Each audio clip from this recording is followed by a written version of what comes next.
o'qituvchi birinchi sinf o'quvchilaridan cho'ng bo'lganda qandaq odam bo'lishni orzu qiladiganligini so'radi. O'quvchilar birisi uchquchi, yana biri doktor, boshqa biri injener. Asosan hammasi ash kasblarni cho'ridigan holda orzularini bildirib javob berishdi. Faqat birli o'quvchi boshqacharoq javob berdi. Uning javobidan saboqdoshlari kulishdi. Bu o'quvchining nima deganligini bilamsizlar? Sahabi kiromlardan bo'lishni orzu qilaman dedi.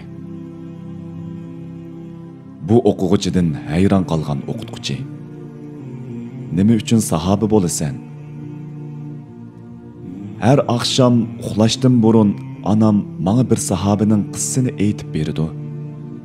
Sahabe Allah ve Allah'ın Resulünü yaxshi ko'rdi. Men mi shuningga o'xshash bo'lishni orzu qilaman. Ko'zidan chiqqan yosh tomchilarini tutib olishga tirishgan o'qituvchi jim turib qoldi. Ve bu oliy g'oyalik bolaning orqasida nihoyat fazilatlik katta bir onaning borligini bilib oldi.